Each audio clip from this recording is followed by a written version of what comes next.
Alors, à la fin de la dernière séance, on était resté sur une question intéressante, récurrente aussi, sur la convention de Denavit-Artenberg et plus particulièrement la question portait sur le sens des vecteurs X. Et on m'avait fait remarquer que, par exemple, sur la page Wikipédia de la convention de DH, que ce soit en français ou en anglais, on précisait que X était défini comme étant le produit vectoriel, XI était défini comme le produit vectoriel entre ZI-1 et ZI. Alors, bon, il se trouve que dans mon cours, je ne précise pas de sens pour X, je laisse cette liberté à l'utilisateur de la convention. Donc ça m'a quand même un peu interpellé, j'ai regardé, du coup je suis remonté à la source. La source, elle date quand même de 1955. L'article fondateur de la convention est signé par Richard Artenberg et Jacques Denavit. J'ai regardé si cet article précisait le sens de X. La réponse est non. Alors, il faut quand même nuancer cette position parce que chez les mécaniciens, donc là ça vient du domaine de la mécanique, vous voyez c'est des publications à SME, le paramètre A dans la convention et dans l'article, c'est pas vraiment explicité, mais on le comprend bien comme ça. Le paramètre A fait référence à la longueur des cordes. Vous vous rappelez, A et alpha sont des paramètres constants qui définissent des propriétés géométriques de la structure, des propriétés constantes, A une longueur et alpha la torsion entre deux axes successifs. Alors, j'ai ensuite regardé d'autres sources de référence et notamment j'ai replongé dans le Spong qui m'a servi aussi à faire ce cours et j'ai regardé si Mark Spong faisait référence au sens de X et là non plus, je n'ai pas trouvé d'informations relatives au sens de X. Il précise bien que A définit la longueur des corps, mais il ne dit pas il ne parle pas du signe de A, parce qu'en définissant le sens de X, on définit un signe finalement pour A.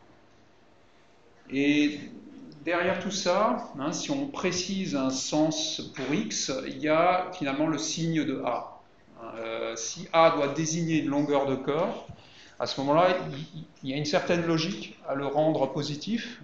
Et je vous ai fait donc un petit complément pour vous illustrer cette situation. Vous voyez ici, enfin j'ai un contre-exemple, donc j'ai un robot extrêmement simple. Et dans cet exemple, je montre qu'il y a des situations où imposer la positivité de A n'est pas forcément possible, et ni souhaitable, ni pertinent. Et par exemple, si on vous impose le repère de base et le repère terminal, c'est des choses qui arrivent. Le repère de base est quand même un repère qui peut être éventuellement lié à une commande de robot et à des définitions fondamentales du mouvement par rapport à des axes de la base, par exemple, de l'organe terminal. Et de la même manière, souvent le fabricant de robots définit lui-même le repère associé à l'organe terminal parce qu'il correspond à des directions de fermeture de pince, par exemple, ou parce qu'il trouve que c'est pratique de le définir de cette manière-là. Donc si on part du principe que ces deux repères qui sont particuliers, le premier et le dernier, sont imposés, et si on a une structure de ce type-là, vous voyez que quelle que soit la façon dont on définit le X, donc en respectant DH, à savoir que le X suivant doit être perpendiculaire et couper le Z précédent, donc le X1 et le X'1 respectent la convention de DH, mais dans un cas comme dans l'autre, vu que X0 est imposé et que X2 est imposé, on voit apparaître des termes négatifs dans les tableaux respectifs de Denavi-Tertenberg. Est-ce que c'est problématique? Pas vraiment.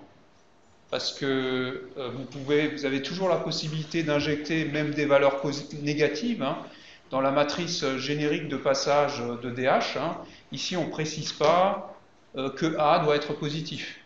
Vous pouvez très bien injecter une valeur négative, ça ne changera rien et ça restera juste les seules deux contraintes fondamentales à respecter pour que cette matrice soit juste, soit vraie, soit vérifiée, c'est ces deux-là.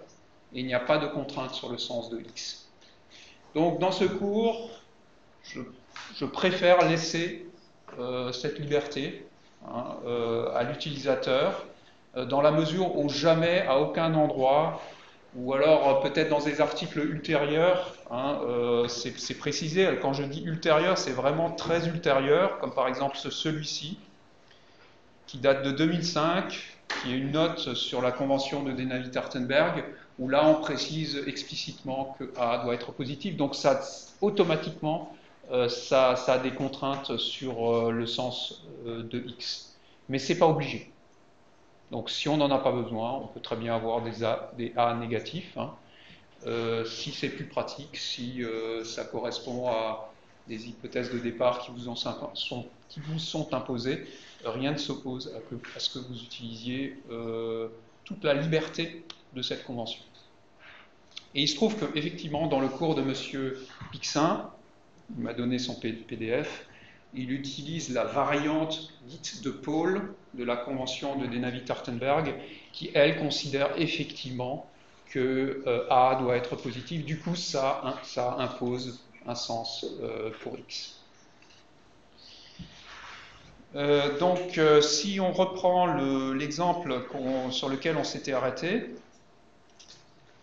qui est bien plus loin là, on avait commencé à traiter le cis-axe anthropomorphe et on s'était arrêté à ça, hein, et c'est là que vous m'aviez dit, ouais, mais quand deux axes Z successifs se coupent, dans ce cas-là, A vaut 0, comment est-ce qu'on fait? Dans ce cas-là, la méthode de Paul dit aussi, impose un sens, et le sens, c'est justement le sens du produit vectoriel.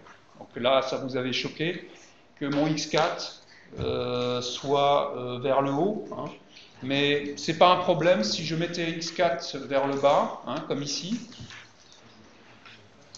Donc en respectant cette convention de Paul, alors ok, ça change des termes, celui-là vous ne l'avez pas, hein, c'est un complément aussi, ça change des termes dans le tableau de DH, ça rajoute des piles ici, ça, il vous faut ces offsets-là, et ici il y a un signe qui change au niveau des alphas, mais il faut bien comprendre que le résultat final, ça sera exactement le même.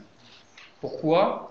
Parce que la matrice de départ, le repère de départ, qui est le numéro 3, le R3 ici, et le repère final sont exactement les mêmes.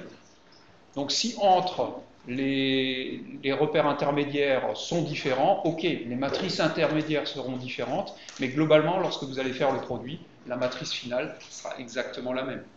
Ce que je veux dire donc, c'est que cette matrice-là, même si on fait si on utilise le produit vectoriel avec la méthode de Paul, cette matrice-là, dans cet exemple-là, sera exactement la même. Donc voilà pour cet aparté Denavi-Tertenberg. Hein. Donc effectivement, j'ai découvert qu'il y avait pas mal de variantes.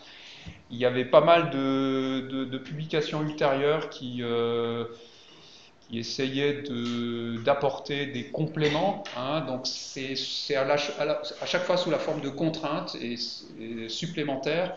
Moi, je préfère vous parler uniquement des fondamentaux. Et les fondamentaux, c'est réduire le nombre de degrés de liberté entre deux repères successifs de 6 à 4 en imposant deux contraintes. Et ces deux contraintes-là n'imposent pas de sens pour X. Voilà.